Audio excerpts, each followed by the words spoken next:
sauce. Oh, yeah. Let's get saucy. What do we got up next, Jay Stevens? We Tell got the people. weird jobs. Some of the weirdest jobs in the world. Oh, yeah. Yes, we did. And when we started this episode off, we gave you two of them. Yeah, we did. I said I smelt your armpits, and he smells your farts. Why do I got to smell the farts, dude? Well, because I'm running the segment, and I didn't want to smell the farts. So thank you, bro. That's right. All right. I don't think either one of them's one that you want. No, though. you don't want to do either of those. Okay. Yeah. That's going to go into our category of body odor tester. So we got 5 weird jobs for you. There's tons of weird ones. Yeah. We're going to do another segment on these in the future. But right now we got 5 weird ones for you to check out. Yeah. Okay. We'll start off with number 1, body odor tester. Yeah. This is exactly what we just said. Yeah, it is what it sounds like. Yeah, people have nice trained noses, and you have to go smell people after using cosmetic products. Right. So people that, like when they're trying to put out a new deodorant, they got to see the effectiveness of it. So they'll give it to somebody, say, hey, wear the deodorant. Okay, now run over here on the treadmill for 30 minutes and sweat. Okay, now everybody lift your armpits, and this professional armpit smeller goes down the line and smells the armpits and sees how much the product worked. Yeah, I think they do breath as well, like with toothpaste, and see how it smells and see how it does after X amount of hours. Then, yeah, you got to smell people's breath and shit. Like, Yep. But why farts, dude? What sort of product are you using that people need to smell your farts? I don't know. It's got to be food related, though, It's got to be food related, yeah. Like, here, does this food really give people bad gas? Because, I mean, let's get serious. That would be a product aspect that could make you not want to buy it in the future. You're like, yo, dude, those burritos are bomb, but I had the worst gas of my life the next 3 days. You wouldn't need to know how it smelled. Yeah. Well, apparently they do. They do. It's out there. Fart smeller. I get the armpits. Yeah, the breath smeller. I can get that. Some foot, the feet. Yes, smelling there's the feet. Yep. Yeah. A lot of funky odors coming off of people's bodies. Yeah. We're going to put in an episode. I just thought of this randomly today when we were talking about this. There's a story of the most disgusting human being on the planet. This guy's never showered in like 50 years or something like that, and he just looks absolutely disgusting. And I was just thinking, I was like, the smell coming off of this guy. I wonder if this body odor tester could I was going to say, let's get him in here, but let's not get him in here. Let's not get him anywhere in our country. Yeah, no. Like, you stay wherever. I think he's somewhere like India or some shit like that. Yeah. Said he smokes his own shit. Yeah. And we're going to get into that in another episode. Stay tuned. Whoa. Okay. Another one that's going to be dealing with weird human and weird smelling humans is a human remains inspector. Yep. Okay. Human remains inspector is when they have decomposing bodies, they have to monitor them and run experiments and test on them at different points of decomposition. Different stages of decomposition. So what they'll do is people that offer their body to science is they'll take these bodies and they put them in different environments, and they watch them decompose, and they go out there and literally check it every hour, 2 hours, and they check when the maggots start to come in, when the things start to decompose. Oof. All the different stages of the decomposition. So brutal. They have someone, it's your job. They have the article we were reading is imagine like a big field, like with grass and hay and kind of mud and stuff like that. And then they take these bodies and they chunk them out there. And then it's your job to walk around and go, hey, this body's been laying in a grass field for 12 days. This is the thing. And you have to look at bugs eating out eyeballs and eating skin. And it just sounds disgusting. No thanks. No. Somebody's got to do it, though. Someone's got to do it, and you're going to get paid. Yeah, you get paid a lot. I'm sure you do. Yeah, the more extreme and disgusting these jobs are, the less people want to do them, and the more you get paid. Yep. How much would they have to pay you to do that one, bro? Oh. Would you rather be the human remains inspector or the body odor tester? How about I'll answer at the end when we give all 5 out, and I'll tell you which one I want to be the most. Okay, all right. I think I'd rather the human remains inspector. As gross as it is, it's got like a kind of CSI crime field vibe to it. Yeah, like if you're like a forensics or something, you're like well, yeah, it's for forensics. Yeah. So, okay. into that. The next one is also going to be dealing with humans, but on the good side, okay? We're going to talk about hiring humans. Now, what does that mean? Are we talking about slaves? No, we're not talking about slaves, but we're talking about paid slavery almost, kind of, like these people, the jobs we're about to tell you about, you're paying someone to do something that you don't want to do and to do it exactly how you want them to do it, more or less. Okay, so for example, we have someone that will wait in a line for you. Many people hate waiting in lines. If you're going to get the new iPhone and you got to stand outside and be there since, 1 a.m. the 2 days before, you don't want to do it, but you want the new iPhone. You can pay somebody to go stand in line for you, and then when the time's right, you slip right in the line and buy it. Oh, yeah. So this is a big thing in Japan because there's a lot of lines in Japan, and there's a lot of things that if you're doing, government stuff and you got to stand in a driver's license line for 4 hours. The worst. Yeah, and it takes up time. Everybody that's had to do this bullshit knows what we're talking about. Yep. You said, I wish I could have my number, know exactly when it's my turn, show up, and then do it. You don't want to stand in line. So you can pay people to stand in line for you. Wedding dates. You can pay people to be your wedding date. Boyfriends or whatever, dates and stuff like that. You can actually pay them to be your fake family member at your wedding. Yep, fake family members at weddings. Long lost cousin. Yep. And the long lost cousin comes in, they're good looking, they bring somebody, they talk very highly of you. Mm-hmm. Money well spent. Yeah. Yeah, oh yeah. And on the flip side of getting married, when you die, you can have a fake mourner. Yep. Someone that will come fake cry at your wedding for you. Yeah, I guess that's actually a decently big thing here in Taiwan. We've seen some stuff of some of that stuff happening here, yeah. Yeah, it seems like it's a Chinese traditional type thing. Yeah. Because in Chinese funerals and stuff like that, you want people to come and show their gratitude and appreciation for you. And so to have these people showing up, just bawling their eyes out and feeling very upset that you passed, it makes you feel like you were more important and you were very special. Right. Okay, you're like, wow, look, these people are just in tears because this person died. But the catch is, it's all paid for and it's fake. It's all paid for. So it just makes it weird. Yeah, it is a thing. God, if you know anybody with has ever had that or been that, I mean, let us know. That's a great story we'd love to hear about. We do have some people that are doing it in Taiwan, and we're a little bit too early of a show, too new of a show to be inviting those type of guests on. But we have looked into it. They are out there, and we will try to get a little bit more in-depth reporting for you on that since we're so close to it. Right. What else can you get? So fake mourner, fake crier. In Japan now, the thing is you just hire a friend. It's a fake friend, okay? A lot of people are very busy with their business life. They don't have time for a social life, and they want someone to just be their friend. Talk to them. They can bounce ideas off of them. Sit down and chat, when they have coffee, stuff like that. People get very lonely, and they need a friend. Yeah. And now you can hire a friend to just go, hey, what do you want me to do? Well, you just be my friend. Just stand there. You don't have to do anything except act like you're my friend. Thank you for being a friend. Yeah. Shout out Golden Girls. Yep.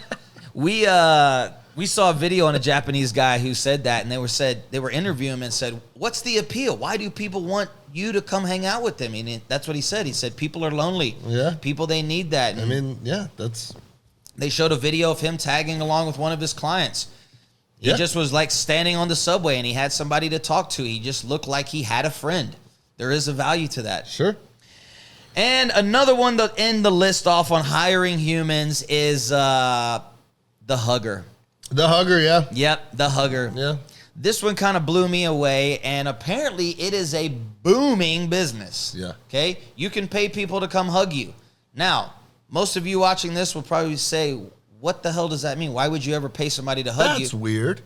Yeah, well, having physical human touch is a very important thing, for your own self-confidence, your own feeling about life. And then there's certain people in life that are introverts. They're not very social people. Maybe they're physically unattractive and people don't really want to touch them. Right. And so you have a lot of people that do go very long periods of time of no one giving them a hug. They don't have any family members in their life. They don't have a special someone. So no one's ever really giving them a hug and going, hey, you know, you're a good person, and making them feel good physically with a physical touch. Yeah. So there's a company out of California, and I'm sure they're popping up all over now, that you call them up, you can schedule a hug, and someone comes to your house, and they just give you a real, genuine human hug. Okay? Not a fake one, not like, hey, good to see you. It's a real hug. But it's a fake, genuine hug. It's a fake real hug. It's exactly. a fake, genuine hug. It's one you paid for. Yeah. It's still real. It's a good one. Yeah. Yeah. You know, so they come there, but it's like, you know, you get a good, you get what you paid for. Right. You get a nice hug. You get somebody to say, hey, I hope you have a good day. They hug you. Yeah. You feel good. Like, yeah, cool. I'm not so unattractive. People don't even want to touch me. And yeah, the woman that we read about the article, she says business is booming. She can't even hire enough huggers. Yeah. There's a massive demand for it. And it's very weird and odd to me, but those are some humans you can hire. If you feel like you need a human to do some of these things for you, there's 5 weird ones that humans will do for you. Yep. Now, there is another human. He does a very weird job. He's the only one in the world that does it, and that's why he made our list. Yeah. Big shout out to our boy, Rob Doyle. Robbie Doyle. Robbie Doyle. What does Rob Doyle do? He is an underwater pizza delivery guy. Wow. Yeah. Okay, so how does this work? How does he deliver pizza underwater? Well, there's a resort in Florida that is an underwater hotel. Yeah, I think the guy uses the term resort very, very loosely. But I think, underwater hotel is more accurate, I guess. Yeah, he's taken this old sunken ship. He's remodeled it. It's all waterproof. It's literally a nice little hotel. 2 rooms. Yeah, it's like a little cottage. Rooms. Yeah. It almost feels like an RV type vibe. Yeah, it does. Yeah. Not so luxurious, but it's chill, and it's underwater, and you have the nice windows underwater. You could see the fish. It's definitely cool. Yeah. It's definitely cool. So basically, he hires a scuba diver, Rob Doyle, to do all of the maintenance on it. If anything breaks or he's got to do something, Rob is the maintenance guy. Now, Rob also offers a service for the guests that if you're hungry, he'll deliver the food down to you. Yeah, he puts it in like a waterproof briefcase. Yep. And brings it down to you. Dives down. There's a little well that he can pop up into. He can pop up there. Pop the hatch open. Pop the hatch, give you your food. Yeah. So you get a nice hot pizza delivered to you underwater, and you can see him swimming to you with the pizza. Yep. So Rob Doyle, the underwater pizza delivery guy. That's pretty cool. Just because he's the only guy that we know of who does that, it's pretty dope. Yeah. Yeah. Underwater food delivery. It's not really a thing. Yeah, no. And to go back to the question you asked earlier, Rob Doyle. I'd be Rob Doyle. You would want to be Rob Doyle. Yeah. But we have one more on our list. You didn't consider this one. Would you like to be a chicken sexer? No. Off the chicken sexer. Chicken sexer. Yeah. Yeah, it sounds exactly what you might be thinking. You're trying to determine if it's a male or female. The sex of the chicken. It's simple. Not only a chicken, a chick, a very small chick. So apparently you have to pick up the small chick. You have to give it the little finger test, and you have to feel if it's got the innie or the outie or whatever, if it's a male or female. Yeah. If it's a male, you throw it in this stack. If it's a female, you throw it over here in this stack. Right. It's apparently a very hard skill to do, and to be able to be good at it and to be of value to a company, you have to be able to do it fast. Yeah. Okay? There's the people more that chicks, can, the better. Right. The more chicks, the better. Mm-hmm. That's the motto of life, and that's the motto for this episode. Yeah, if you can get a chick, people can do it, but it might take them a long time. A chicken sexer is literally picking them up, going, yep. It's like some of my friends trying to get a date. Oh, knocking things over. Oh, yeah, exactly. Picking chicks up and throwing them away. But no, you can get a chick, but it might just take them a long time. Right. Yeah. And in Asia, you got to figure out the sex sometimes. Got to figure out what you're dealing with. Oh, shit. So a chicken sexer, that was a weird one. You would think they have computers or something that a machine that can do it. There's another way to figure that out. Yeah. But they can't. So chicken sexer, you made our list of top 5 weird jobs. Yeah, you did. Good for you. We got more weird jobs coming up for you. Not this episode. That's going to be in a future episode. Yep. This episode is winding up right about now. Yep. But before we do, we have our little episode wind down. We got our word of the day, and we got some shout-outs. So, Jay Stevens, what you got for us, bro? My word of the day is bombastic. Ooh, I like it already. Yeah, and a person who is bombastic, there's a bunch of things. He either talks too much, he uses big words to make himself sound smarter, or he's just, a pretentious person, right? You're always in a conversation with somebody and they start like spewing out unnecessary big words and you're like, what the fuck is this guy doing? Like trying to make himself look better. So that person is being bombastic. He's trying to be the bomb, but he's actually being bombastic. Yeah, I am not a huge fan of people who are bombastic. No. Because you feel they're trying to make themselves feel better than you, which in turn is them trying to make you feel shitty, right?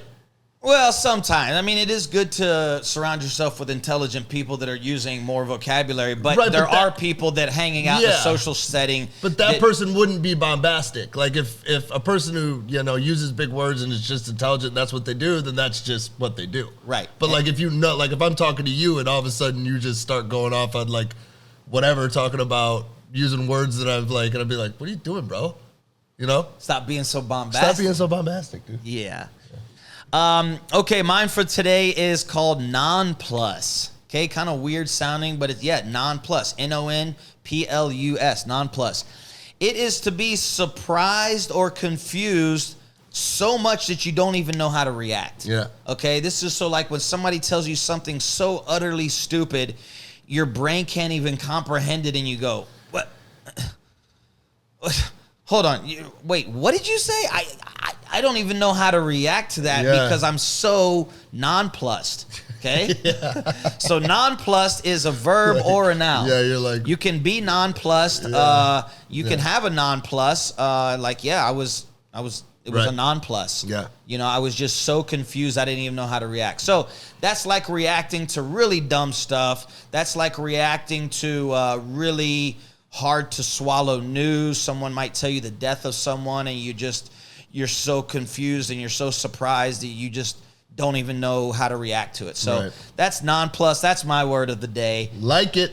Yep. And shout outs. We got some shout outs today. Yeah, do we? All right. So I'm going to give my shout outs too. So I started this, we started this episode with the Chicago Cubs story. So I'm going to give my shout out to my 3 Chicago Cub boys that got traded. Javi Baez, Chris Bryant, and Anthony Rizzo. Thanks for the World Series. Best of luck in New York and San Francisco. Much love.